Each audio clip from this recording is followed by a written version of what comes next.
My namesake, Catherine Maher, was head of NPR, and she said, "We're completely unbiased. Give me a break, lady." I mean, they're crazy far left. If you look on the right side, Jamie, where it says the truth is a distraction from getting things done, that is such a fucking Orwellian thing to say.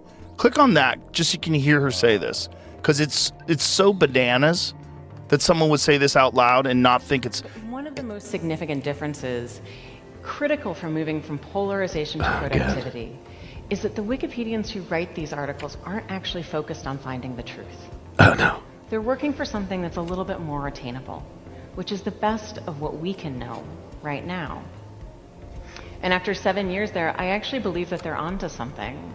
That for our most tricky disagreements, seeking the truth and seeking to convince others of the truth isn't necessarily the best place to start. In fact, I think our reverence for the truth might have become What? a bit of a distraction that is preventing us from finding consensus and getting important things done. What? Oh, my What? God. How? Bill Maher has taken the fight straight to NPR for their biased reporting. And the clash was as hilarious as it was spicy. NPR is supposed to stand as a neutral voice, delivering news without slant or favoritism, but reality tells a different story. Instead of staying balanced, NPR seems to have chosen a side. And here's the twist. Even though they leaned toward Maher's position, he didn't let them off the hook.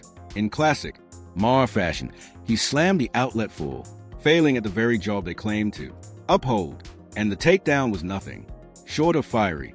So let's dive in. The heads of NPR and PBS testified before Congress this week amid accusations of liberal bias. Should the government continue to send taxpayer dollars to public broadcasters?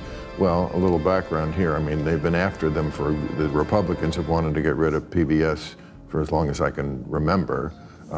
This crowd will probably do it. I mean, I also read my namesake, Catherine Maher, was head of NPR, and she said, "We're completely unbiased. Give me a break, lady." I mean, they're crazy far left. So Maher didn't hold back. He opened by flat out admitting that NPR and PBS are way out on the far left. Now, their executives will swear up and down that's not true, but come on, we've all seen the receipts. Just look at April 2024, when one of NPR's own senior editors, Yuri Belina, blew the whistle, saying the network had completely surrendered to the progressive worldview. That's not a conservative smear. That's an insider confession. And it doesn't stop there. NPR's own CEO, Catherine Maher, later admitted they failed to cover the Hunter Biden laptop story when it actually mattered. Selective oops, you decide. And if that wasn't enough, Congress grilled NPR and PBS in 2025, pointing to their nonstop obsession with race, gender, and identity. Politics, neutral, balanced. Please, these outlets are picked aside. And Bill Maher lit them up for it. And, folks, it was scorching. So, I mean, I think we're past the age, really, where the government, first of all, why do we need to subsidize? Why can't we have outlets like this? And we're so polarized. These outlets became popular at a time when Republicans and Democrats didn't hate each other and weren't at each other's throats and didn't think each other was an existential threat. In that world, you can't have places like this, I think, anymore. They have to be private. I have to admit, I kind of agree with Emma on this one. When you really think about it, PBS and NPR are funded in large part by the government, which makes them vulnerable to political influence.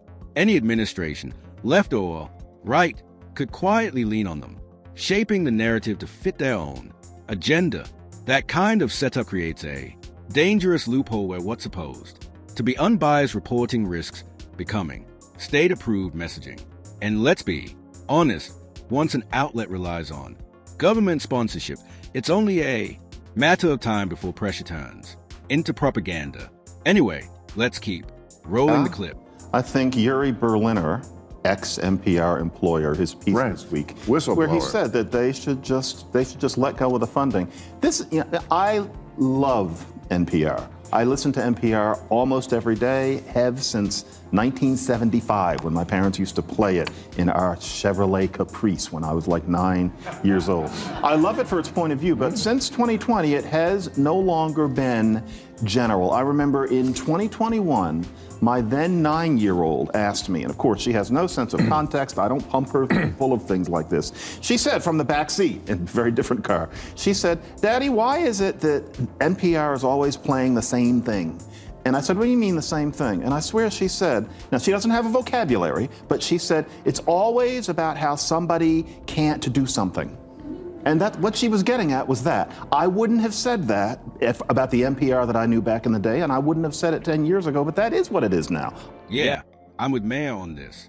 In the lead up to last year's election, NPR zeroed in on the Trump campaign like a laser, non-stop coverage, scrutinizing every slip of the tongue, every gesture.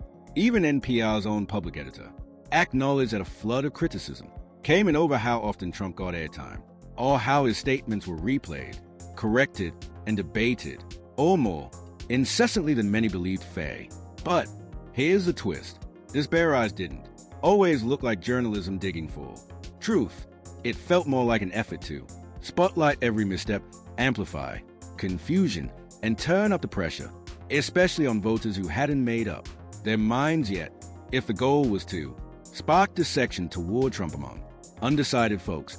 Well, it sure smelled like that. The fact that the government was funding NPR is crazy. Yeah. Like this, you can't have a completely biased, one-sided media organization that's funded by the government and taxpayers. That's crazy.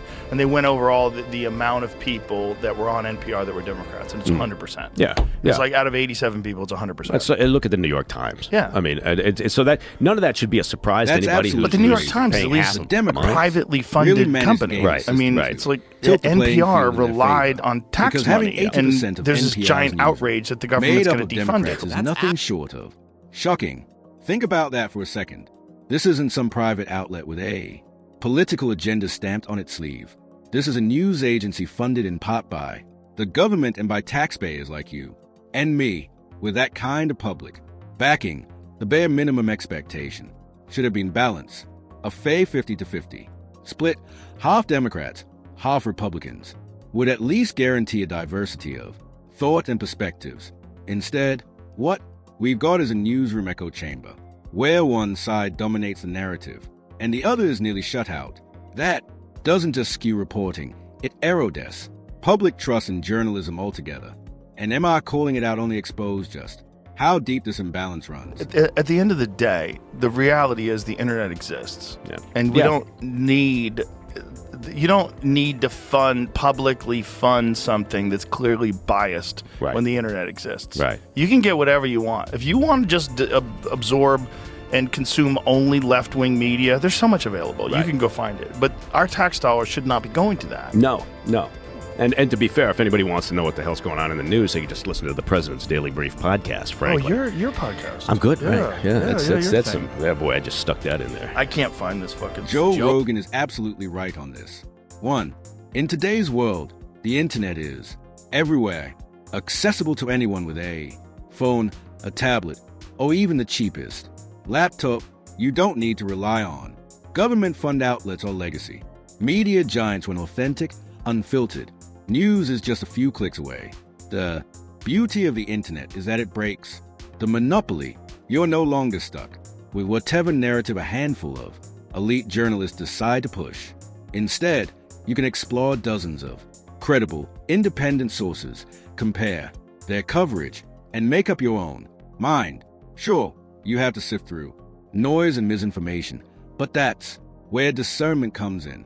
If you take the time, you can find real reporting, genuine investigations, and perspectives that mainstream outlets conveniently ignore.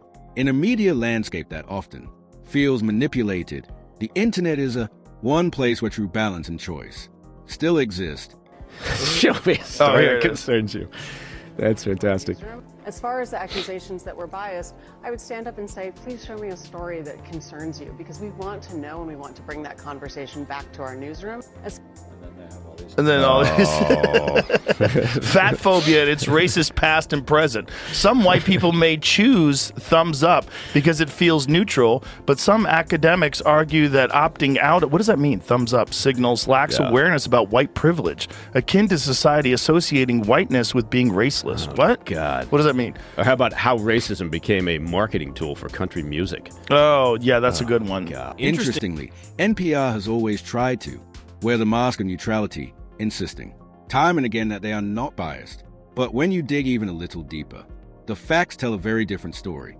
A quick scroll through their website shows a steady stream of articles and reports that lean heavily toward supporting Democratic narratives, while stories that might favor Republicans are either buried, downplayed, or framed with a skeptical slant.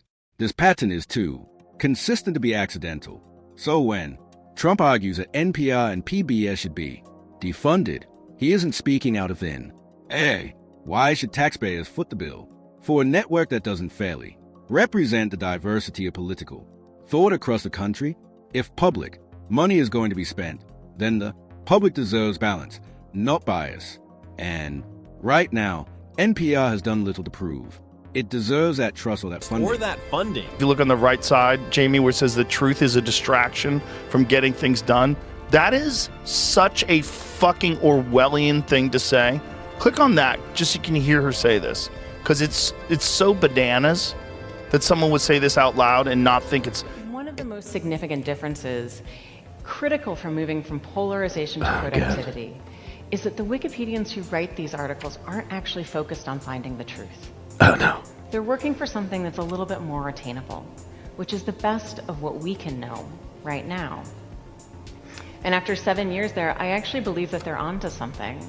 That for our most tricky disagreements, seeking the truth and seeking to convince others of the truth isn't necessarily the best place to start. In fact, I think our reverence for the truth might have become What? a bit of a distraction that is preventing us from finding consensus and getting important things done. What? Oh, my What? God. How? So there you have it. At its core, NPR has never really been about digging for the unvarnished truth. It's been about carefully shaping consensus instead of giving listeners a raw facts and letting them decide.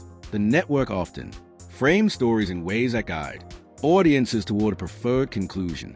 And who benefits most from that? Democrats. They've mastered the art of using NPR as a megaphone to push progressive talking points and advance their political agenda. From cultural issues to policy debates, NPR has routinely amplified narratives that align neatly with the left's playbook, while alternative viewpoints are either dismissed or conveniently ignored. It's less journalism and more subtle indoctrination dressed up in the credibility of a publicly funded news outlet. That's why critics argue NPR has become less of a watchdog for the people and more of a weapon for the woke. And Bill Maher saw it. Time for the media to admit that they blew the whole thing way out of proportion, because as always with media these days, they don't cover what's most important, just what's most fun to watch. There are 15.2 million college students in the U.S., and 2,300 have been arrested. That's 1/67th of 1%, and half of the ones in New York weren't even students. But we were given the false impression that these protesters are the voice of their generation, having found a cause for which they were willing to go to the tents and to the barricades. Oh, please, these kids are more violent when their team wins a championship. Yep. Maher nailed it. The media today isn't concerned with doing what's right or delivering hard facts. It's obsessed with what's flashy, fun, and guaranteed to grab clicks instead of prioritizing truth. They focus on drama, turning every minor slip-up into breaking news and every political debate into a circus. And let's be real, it's all about money and fame. Outrage sells, scandal trends, and exaggeration keeps the ratings high. Fact-checking, that's almost an afterthought buried under the rush to be the first headline on your feed. The result is a news cycle that thrives on hype, where the goal isn't informing the public, but entertaining them at all costs. Maher's point is clear. When the media acts like a reality show, instead of a truth teller, society pays the price, because without accountability and accuracy, we're left with noise instead of news. But when these kids chant, the whole world is watching, they're right. But only because you assholes with the cameras won't show anything else. Isn't there a bear in a swimming pool somewhere you should be covering? The media today thrives on rage and spectacle, and nothing feeds that. Machine better than conflict. They love to zero in on moments of unrest, especially when those moments can be spun as act of defiance against the ruling government. A protest with a few 100 people suddenly becomes massive. Unrest, a scuffle in the streets is framed as violence erupting nationwide. By exaggerating scale and intensity, they create the illusion of chaos, planting the idea that the government is incompetent or losing control. It's not always about reporting reality.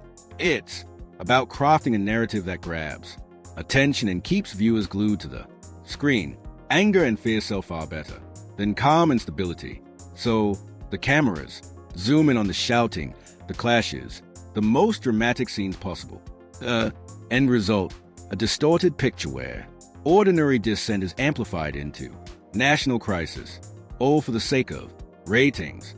At the end of the day, Bill Maher's fiery takedown of NPR exposes a hard truth. The media isn't about balance or facts anymore. It's about agenda, spectacle, and control, whether it's NPR tilting left or networks, chasing clicks,